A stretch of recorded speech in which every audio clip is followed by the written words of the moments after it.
नमस्कार। आज के इस हास्य कवि सम्मेलन में आप सभी का स्वागत और अभिनंदन अभिनंदन अभिनंदन।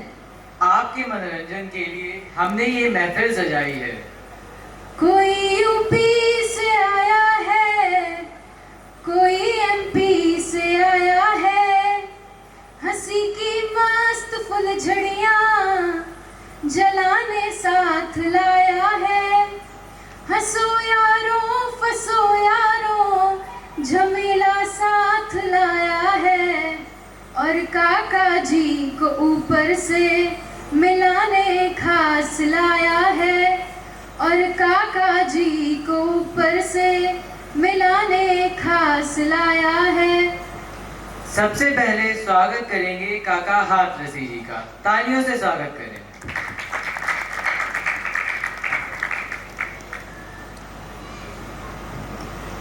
सभी श्रोताओं को मेरा नमस्कार। आजकल शादी विवाह का माहौल है, जहां देखिए वहां शादियां हो रही हैं, परंतु आजकल की शादियों का तो ये है कि शादियां होती बहुत हैं पर निभती बहुत कम है। आजकल की शादियों का हाल ये है कि कोई ड्रम में तो कोई पहाड़ों पे ले जाके। अब देखिए, पुरुषों की हालत तो शुरू से ही खस्ता है, पुरुषों की हालत तो शुरू से ही खस्ता है। हमारे जमाने में कुछ और थी, आजकल के जमाने में थोड़ी बहुत बदल गई है, पर ध्यान देने वाली बात यह है कि है खस्ता ही। इसी पे मैं हमारे जमाने की एक कविता प्रस्तुत करना चाहता हूँ कि बोलू तेली गाँव में करे तेल की सेल, बोलू तेली गाँव में करे तेल की सेल, गली गली फेरी करे तेल ले जी तेल, तेल ले जी तेल, तेल ले जी तेल। कड़कड़ी ऐसी बोली बिजली करके अथवा छूट रही हो गोली। कहे काका कवि कुछ दिन तक गांव में सन्नाटो छायो, और 1 वर्ष तक तेली नहीं गांव में आयो। अब ध्यान देने वाली बात है, तेली 1 वर्ष तक गांव में नहीं आया है। फिर मिलो अचानक एक दिन, मिल गया एक दिन। तेली है, तेल बेचता है, तो मिल गया एक दिन बेचते हुए तेल। फिर मिलो अचानक एक दिन मरियलबा की चाल, काया ढीली पिल पिली पिचके दो गाल, पिचके दो गाल गली में धक्का खावे, पिचके दो गाल गली में धक्का खावे। तेल ले जी तेल, बकरिया स्वामी में आवे, बकरिया स्वामी में आवे। फिर हमने पूछो तेली, अब देखिए हमने भी तेली से कुछ पूछा। फिर हमने पूछो तेली ऐका हाल हुए गयो तेरो, तेली बोलो काका, अब सब लोग ध्यान से सुनिएगा। तेली बोलो काका ब्याह है गयो मेरो, ब्याह है गयो मेरो। धन्यवाद। चलिए कार्यक्रम को आगे बढ़ाते हैं और पति पत्नी की छोटी मोटी नोकझोंक को प्रस्तुत करने के लिए युवा कवित्री अश्यता को बुलाते हैं।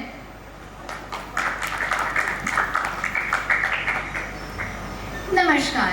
पति पत्नी के किस्से तो आप सभी ने बहुत सुने होंगे, पर एक कॉमन सा वार्तालाप जो हर घर में होता है कि आज क्या बनाऊं, आज क्या बनाऊं।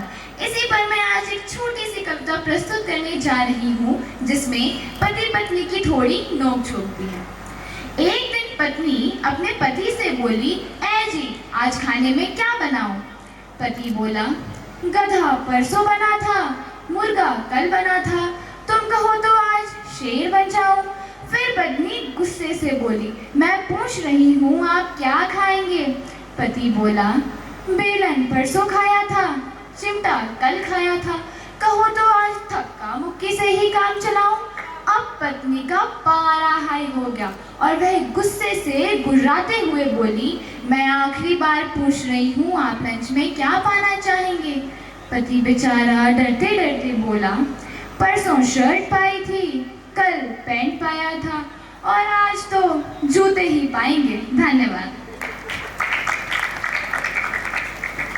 अब मैं वरिष्ठ कवि अशोक चक्रधर जी को बुलाना चाहूंगा, जो अपनी छोटी सी कहानी के द्वारा आज की व्यवस्था पर व्यंग करने जा रहे हैं। तालियों से स्वागत करें।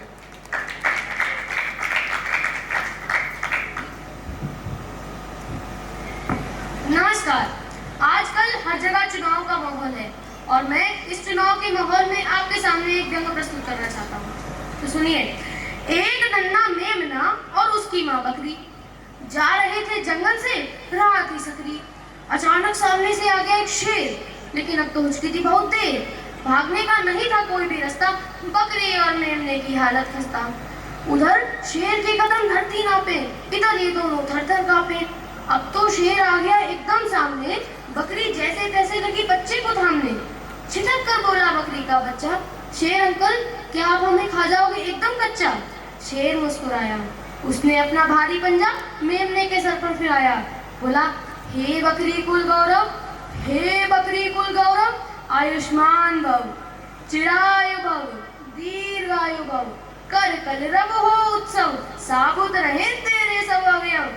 आशीष देता ये पशुपुंगव शेर, अब नहीं होगा कोई अंधेर। खेलो कूदो नाचो जियो हंसते हंसते, चलो बकरी मैया नमस्ते। इतना कहकर शेर कर गया प्रस्थान। बकरी हैरान, बोली बेटा ताज्जुब है, भला ये शेर किसी पर रहम खाने वाला है? लगता है जंगल में चुनाव आने वाला है, लगता है जंगल में चुनाव आने वाला है। धन्यवाद। आजकल के महंगाई के जमाने में अगर अतिथि घर पर आ जाए तो बटुआ ही कांप जाता है, और भूल से कहीं 4-5 दिन रुक जाए तो दिवाला ही निकल जाता है। अतिथि की कल्पना मात्र ही दुखदाई है। और अब अगले क्रम में कवित्री वर्षा की बारी आई है।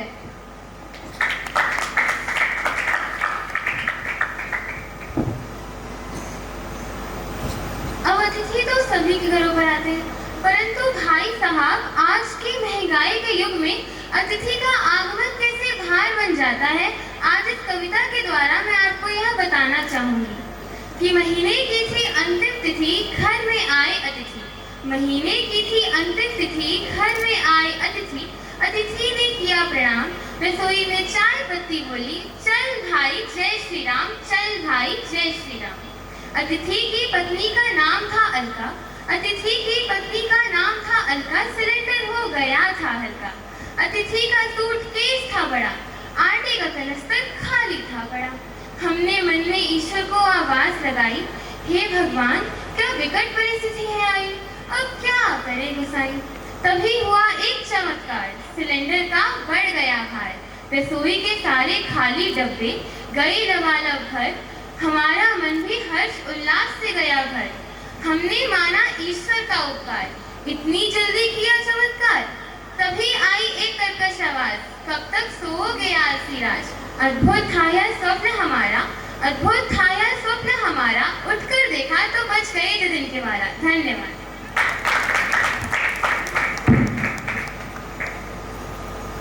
कार्यक्रम को आगे बढ़ाते हुए अगले क्रम में मैं मित्र चर्चा के लिए कवि अभय को बुलाना चाहूंगा। तालियों से स्वागत करें। मेरा एक मित्र है, उसका नाम हंसराज भाती है। जैसे कि ये खाने के बहुत शौकीन है, लोग जीने के लिए खाते हैं, और इन भाई साहब ने तो जन्म ही इसीलिए लिया है किसी भी रेस्टोरेंट की रेटिंग ना गिरने दे। पूछो इनसे कोई बात तो शुरू करे खाने से बात। सुबह उठे तो कहते यार आज पिज्जा मंगा लो, दोपहर में इनसे पूछा तो कहते यार आज बिरयानी खा लो। इनका सारा ज्ञान जोमैटो और स्विगी तक सीमित। रेटिंग देखेंगे पहले, चाहे भूखे हो जितने भी पीड़ित। अगर खाना आ जाए हो जाए थोड़ा सा भी ठंडा तो डिलीवरी वाले को ऐसे डांटेंगे जैसे हो कोई गुंडा। जिम जाने का नाम ले तो सोफे पर ही सो जाते, और सलाद का नाम सुनते ही चक्कर खाकर खो जाते। पर जैसे ही सुने छोले भटूरों की आवाज, कमरे से बाहर निकले जैसे हो कोई तीरंदाज। इनके कपड़ों पर कोई ना कोई दाग रहे, कभी चटनी, कभी सॉस, कभी मीठी फॉक रहे। इन्होंने अपने पेट को बना रखा है गुप्त खजाना, जिसमें हर वक्त रहता है कोई नया खाना। एक दिन डॉक्टर ने कहा तुम्हें परहेज करनी चाहिए। यह बोले डॉक्टर साहब खाने का नाम मत लेना, मैं मरना चाहूंगा, क्योंकि इनके जीवन का बस यही है एक मंत्र, खाना खाओ, मुस्कुराओ और रहो सदा प्रसन्न। अंत में बस यही बोलना चाहता हूँ, अगर संसार में कहीं भी भूकंप आए तो समझ जाना हंसराज जी ने पेट भरकर खाना खाया है। धन्यवाद। हम सब प्रगति के पथ पर इतना आगे बढ़ बढ़ गए हैं कि नई तकनीक ने सारे साधन फेल कर दिए हैं और मोबाइल ने यही काम किया है, जिसे युवा कवित्री अंजू बता रही हैं। स्वागत है। नमस्कार। आज हर कोई मोबाइल में व्यस्त है। घर में घुसते ही हर कोई मोबाइल से चिपका दिखता है। सुनिएगा मेरी कविता कि मोबाइल के कारण क्या क्या खो गया है। ये मोबाइल यूं ही हट्टा कट्टा नहीं हुआ, इसने बहुत कुछ खाया पिया है। ये मोबाइल यूं ही हट्टा कट्टा नहीं हुआ, इसने बहुत कुछ खाया पिया है। मसलन ये हाथों की घड़ियां खा गया, चिट्ठी पत्रियां खा गया, रेडियो खा गया, टेप रिकॉर्डर, कैसेटे और कैमरे भी चबा गया। ये टॉर्च लाइट भी खा गया और तो और ये मोबाइल किताबें भी खा गया। इसने सैकड़ों मील की दूरियां पी ली, इसने सैकड़ों मील की दूरियां पी ली। ये मोबाइल पड़ोस की दोस्ती मेल मिलाप भी खा गया। समय नहीं लोगों के पास, इसने लोगों का वक्त खा लिया। समय नहीं लोगों के पास, इसने लोगों का वक्त खा लिया। ये लोगों की तंदुरुस्ती खा रहा है, ये लोगों का लोगों के पैसे खा रहा है, ये लोगों के रिश्ते खा रहा है। ये मोबाइल फोन यूं ही हट्टा कट्टा नहीं हुआ, इसने बहुत कुछ खाया पिया है, इसने बहुत कुछ खाया पिया है। धन्यवाद।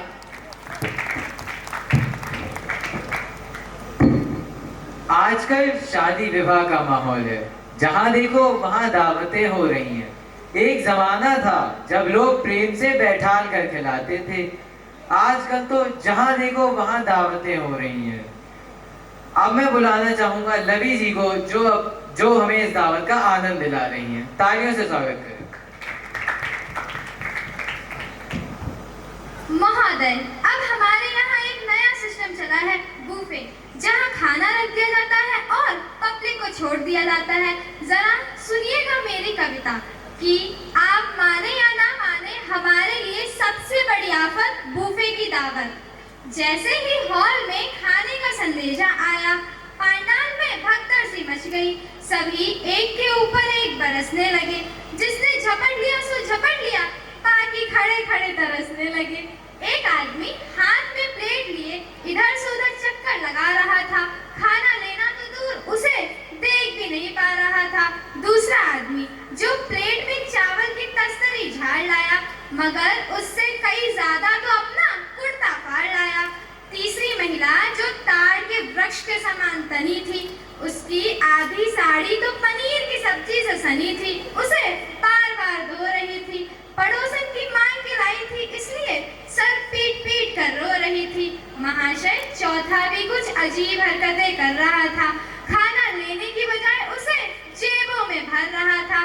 पांचवा जो स्वयं लड़की का बाप था, जिसके आधे प्राण कंठ में धरे थे। घराती सारे जीव रहे थे और बाराती बेचारे सड़कों पे खड़े थे, और बाराती बेचारे सड़कों पे खड़े थे। धन्यवाद। आपका समय ना लेते हुए अब मैं अगले क्रम में अनिल अग्रवंशी जी को बुलाना चाहूंगी। स्वागत है।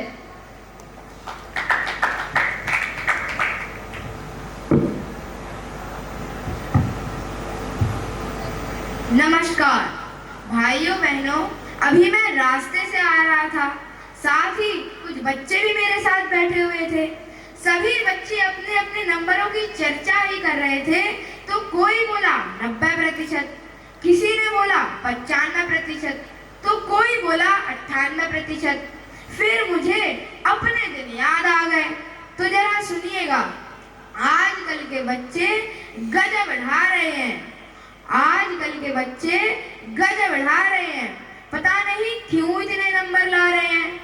हम तो 7-8 भाई थे, पढ़ाई में खूब मन लगाया करते, तब भी सबके मिलाकर सिर्फ 60-70% ही आया करते। हौसले इतने बुलंद, कभी निराश नहीं हुए। एक साल में 2 भाइयों से ज्यादा कभी पास नहीं हुए। घर वालों ने जो किताब एक बार दिलवा दी, सारी जिंदगी वही चला दी। छोटा वाला भाई कई ट्यूशनें पढ़ा, पूरा जोर लगा दिया, अगली क्लास में नहीं चढ़ा। दरअसल उसे जबरदस्ती स्कूल में डलवा दिया था। पहली में दाखिल करवाया था, 5 साल बाद पहली से ही उठवा लिया।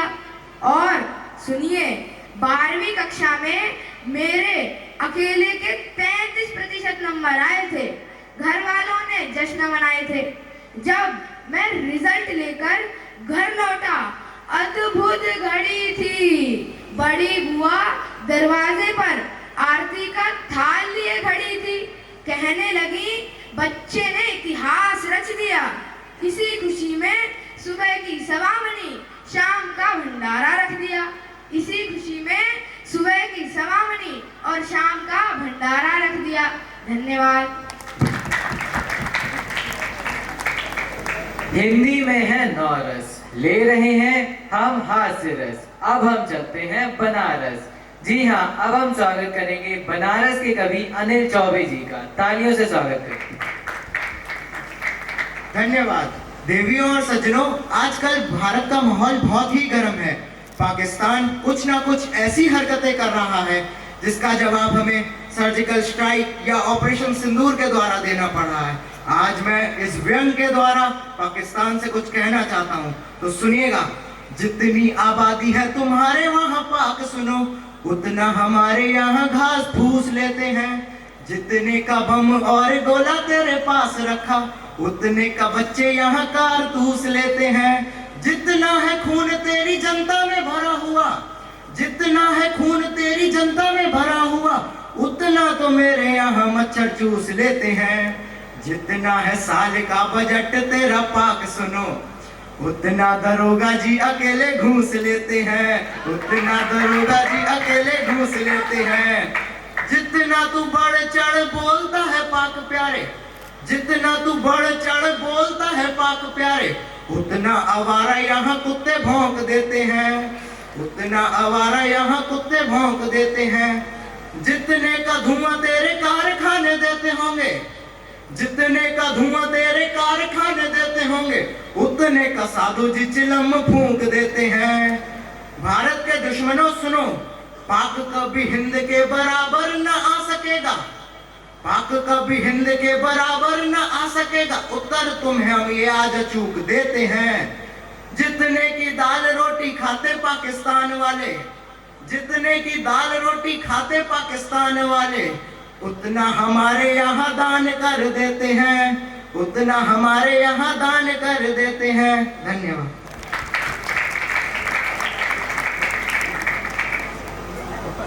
यहाँ जगह जगह के लोग एकत्र हुए हैं, जिनमें हरियाणा के लोगों की कुछ खास बात है। साधारण भाषा में लगता है कि कुछ बवाल हो गया। अब सवाल था या बवाल, ये बताने के लिए हम बुला रहे हैं हरियाणा के कवि अरुण जैमिनी जी को। स्वागत है।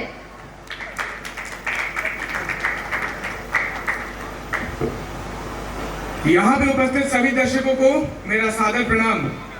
अगर आप किसी भी साधारण आदमी को हरियाणा के आदमी की बात करते देखें तो कहता है कि हरियाणा का आदमी जवाब उल्टे देता है। लेकिन जनाब, मैं सही बताऊं, वो जवाब उल्टे नहीं, सवाल ही उल्टे किए जाते हैं।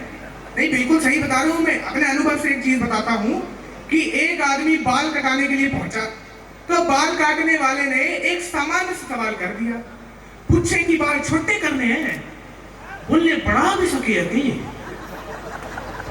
तो दरअसल बात कुछ ऐसी है कि सवाल ही उल्टे पूछे जाते हैं, पर भूलिएगा मत, जवाब भी उल्टे दिए जाते हैं। पिछले महीने में वही सोनीपत जा रहा था, तो एक रास्ते में गंदे नाली के पास पड़ा एक आदमी मिला। मैंने उनसे पूछा कि ये गंदी नाली है, मेरे को जानना था जरा। तो कहते, क्यों साफ करेगा? कि साफ करेगा? तो देखिए, सवाल भी उल्टे हैं और जवाब भी। तो एक कविता सुनाता हूँ आप सबको कि पुलिस को रंगरूटों का दस्ता चाहिए था नया, हरियाणा का राधे श्याम भी इंटरव्यू देने गया। इंटरव्यू में पूछा गया सिर्फ एक सवाल और राधे ने बना दिया सवाल का बवाल। अब सवाल था, अगर आप सेब खरीदने जाएंगे तो 50 रुपए किलो के हिसाब से 100 ग्राम सेब के कितने पैसे देकर आएंगे? अब राधे बोला, अगर मुझे 100 ग्राम सेब के पैसे देने भी पड़ गए तो मैं पुलिस में भर्ती होकर नाक कटाने के लिए। अब साहब को जवाब में बड़ा मजा आया, उन्होंने सवाल को आगे बढ़ाया। साहब पूछे कि अच्छा, अगर मैं जाऊंगा तो मुझे कितने मिलेंगे? राधे बोला, आप बस आवाज लगाओ साहब, पूरी पेटी आपके घर भिजवा देंगे। अच्छा राधे श्याम, तुम्हारी पत्नी तो पुलिस में नहीं है ना? वो सेब खरीदने जाएगी तो 100 ग्राम सेब के कितने पैसे देकर आएगी? राधे बोला, साहब मैं अपनी पत्नी को आपसे ज्यादा जानता हूँ, उसे है खरीदारी का बहुत चाव, पर अगर उसे 100 ग्राम ही खरीदने होंगे तो 100 ग्राम का ही पूछेगी भाव। अच्छा राधे श्याम, तुम्हारे पिताजी भी तो बाजार जाते हैं जी, उनके दांत नहीं वो बस केले खाते हैं जी, उनके दांत नहीं वो बस केले खाते हैं।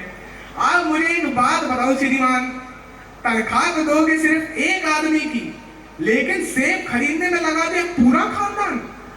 अब चाहे जो हो जाए, आप अपना उत्तर ले लो, जवाब ले लो। आप अपने देखिए जवाब पे आ गए हैं।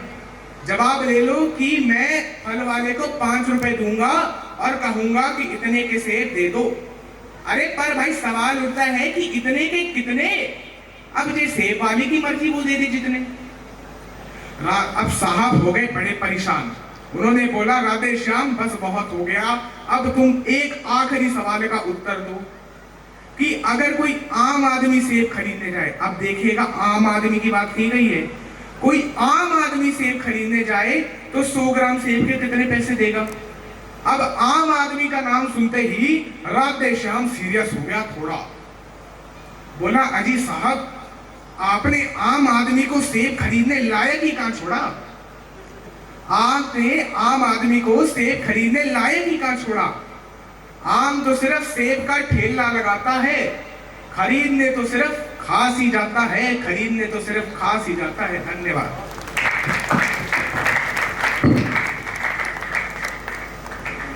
कुछ साल पहले ट्रंप ने अपने यहाँ चुनाव जीता और जीतते ही उन्होंने कहा कि मैं भारतवंशियों के कारण जीता हूँ और भारत जाना चाहता हूँ।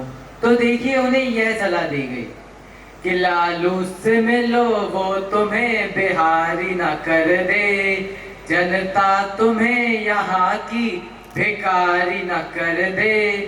उत्तर प्रदेश आना ट्रंप सोच समझ कर, उत्तर प्रदेश आना ट्रंप सोच समझ कर, योगी जी तुम्हें ट्रंप से तिवारी न कर दे, योगी जी तुम्हें ट्रंप से तिवारी न कर दे। धन्यवाद। धन्यवाद। अंत में मैं इस कवि सम्मेलन का समापन करना चाहूंगी। हंसते रहें, हंसाते रहें, खुशनुमा माहौल बनाते रहें। ये जिंदगी है संघर्ष भरी, इसे व्यंग से आसान बनाते रहें, इसे व्यंग से आसान बनाते रहें। जय हिंद, जय भारत। धन्यवाद।